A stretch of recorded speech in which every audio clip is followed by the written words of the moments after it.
You're probably growing nature's painkiller in your garden and you don't even know it. Or maybe you're growing it and just not using it effectively. If you're growing peppers, you are growing nature's painkiller, but not just any type of peppers. We're talking about the hotter peppers.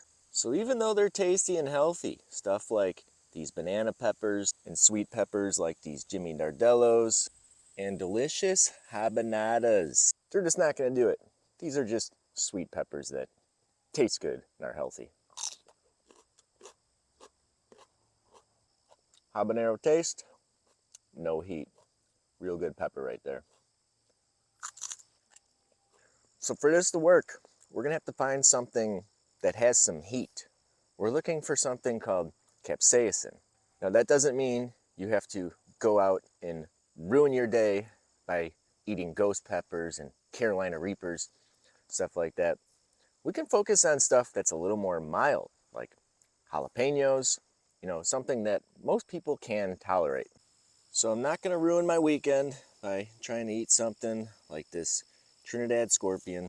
So we're gonna go through here and try to find something a bit more mild. And these guys have been my go-to. Look at the size of that pepper. This is called a Big Jim.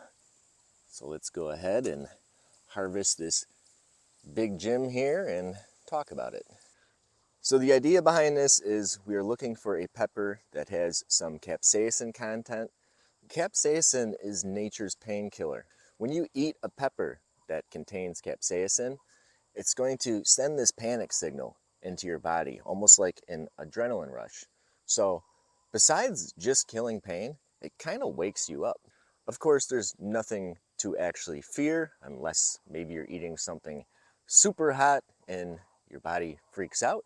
But something like this Big Jim here, this is just a little more mild than a jalapeno. So even if you think jalapenos are spicy, Big Jim is probably a good option for you. If you just want to grow something that, if you're having joint pains or headaches or just need a quick energy boost, this is the pepper for you.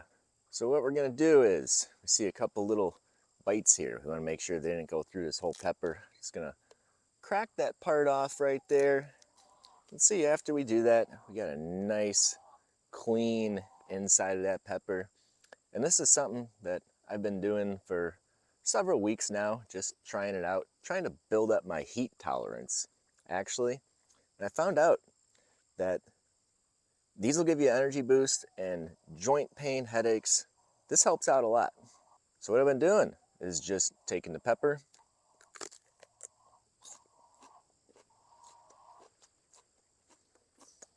that is a spicy Big Jim.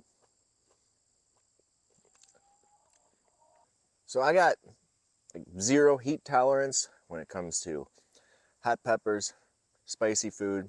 So what taking a bite of this pepper did was woke me up. Instant adrenaline rush through the body, face started getting hot, then it starts feeling a little cold, but it just sends a signal through your whole body. I wanted to make this video because I was inside my house. I had a splitting migraine headache. Didn't even know if I was going to be able to come out here and do this, but I wanted to give it a shot on video. The instant I took a bite, that headache is gone. I don't feel the migraine anymore. My head just feels light. And again, no heat tolerance. That's why I'm eating Big Jims and jalapenos for this and not something incredibly spicy, which makes me think that even if you don't have heat tolerance, this is something you can do. One of the things I noticed doing this is if you cook these peppers, it just doesn't have the same effect. You get more of the spiciness just in your mouth. It really doesn't give you that rush through your body.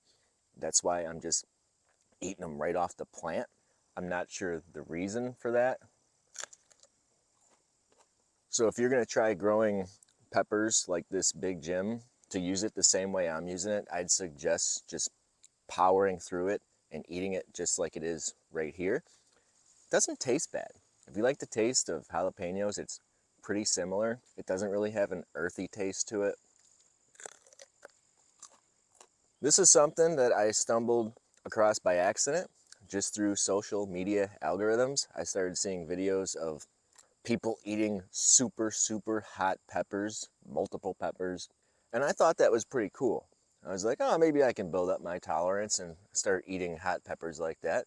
No real reason. But I also wondered, is it dangerous to consume super hot peppers? So in researching that, you found out that capsaicin is actually really good for your body. Being someone with no heat tolerance, I figured maybe I can take some milder peppers with a little bit of heat in them and start eating them and see if it would help out with my joint pain and headaches. And in doing so, I found out it works really well. From watching those videos, I did pick up a couple tips when it comes to eating peppers that have some heat to them, because they can cause some gastric upset. One of the ways to prevent that is making sure you have a full stomach before consuming these peppers. Don't eat them on an empty stomach. The other thing is, when you take a bite, chew it up really well. Digestion starts with the saliva, so you want to chew these up a lot before you swallow them. A tip I can give you is don't try to be a hero. Just because you got this giant pepper doesn't mean you got to eat this whole thing in one sitting. I'm going to take half this pepper, put it in the fridge, and throughout the day, just keep taking bites. The other tip is don't be afraid to drink water. Your mouth's going to be burning and your body's going to tell you to drink water to cool it off. And the only downside of that is you're drinking more water, which is healthy. So there is no downside. So next time you got a headache or joint pain, instead of reaching for the painkillers or other pharmaceuticals, give this a shot. Grow some peppers that have a heat tolerance that you can eat and not completely ruin you. And you'll be eating something healthy and something that has nature's painkiller in it, capsaicin. It works. Just don't try to be a hero. Thanks for watching.